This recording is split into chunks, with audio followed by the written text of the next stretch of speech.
reaction. South Carolina Senator Lindsey Graham. A lot of people think that you're a hawk, and in many ways you are. You believe radical Islamic terrorists are an existential threat to the world. I agree with you on that point. But even you put out, you are praying for a deal. You want this deal to go through. Yeah. What do you think the odds are? Yeah. Well, I don't know. We'll know pretty soon, won't we, by 8 o'clock tomorrow? Sure, I'd prefer a deal. And what's the goal of the deal is to make sure Iran cannot be the largest state sponsor of terrorism like they were for 47 years. They can't have a missile program that can affect Europe or the United States.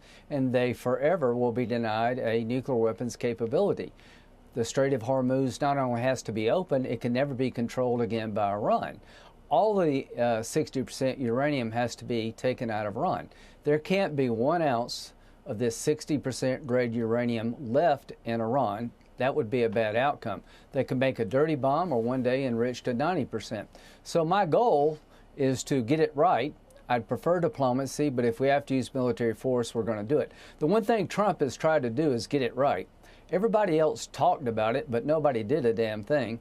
Trump has done it right. Their military has been obliterated. The goals of no nukes, no missiles, no state sponsor of terrorism were inside the 10-yard line. As to the Strait of Hormuz, right now they're charging ships, the IRGC, the Iranians, to go through the straits, and they're taking the yuan, not the dollar.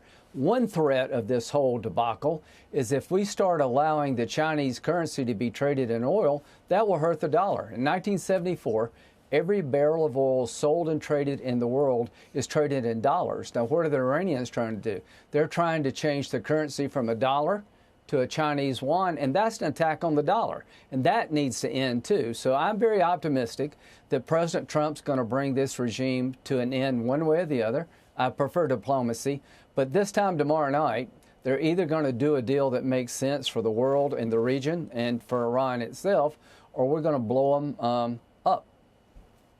There seems to me the two main points that you're focused on and I'm focused on, the Strait of Hormuz must remain open. They should never have the ability to close it.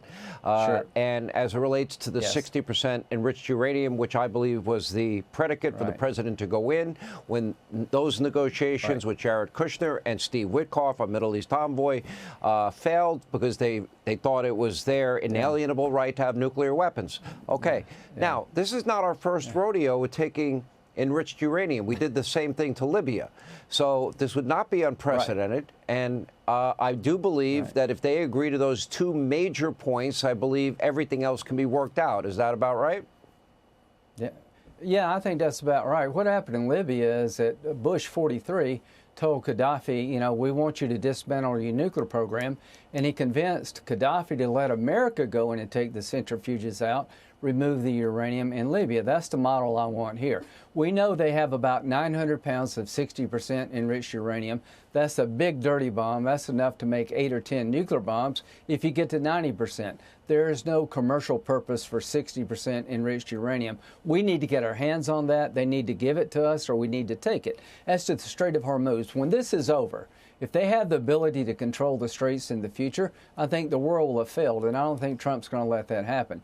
So, again, the idea that they control the straits in the future has got to be off the table. The idea that they can come back as the largest state sponsor of terrorism has to be off the table, that they can never have a nuke, they can never make missiles to threaten us in the region has to be off the table. I prefer diplomacy, but if they don't do that, how many times do you have to be told by Trump, I'm going to do something to you, and he actually does it before you believe it?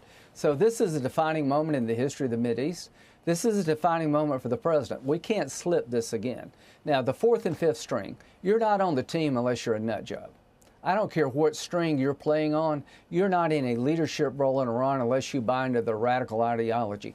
Don't be fooled about who the hell you're dealing with here. You're dealing with people that would use a nuclear weapon if they could get it, and they were trying to get it. They've been cheating for years, and God bless Donald Trump for stopping them from having a breakout so they could build 8 or 10 nuclear bombs, and one day they would have used them. So God bless President Trump. God bless Epic Fury. But this is a defining moment. This time tomorrow night, we're going to have one of two scenarios. Capitulation of their desire to rain terror on the world through diplomacy, or we're going to have a massive military attack destroying this regime's capability to ever wage war again. All right. Senator Lindsey Graham, thank you. Hey, Sean Hannity here. Hey, click here to subscribe to Fox News YouTube page and catch our hottest interviews and most compelling analysis. You will not get it anywhere else.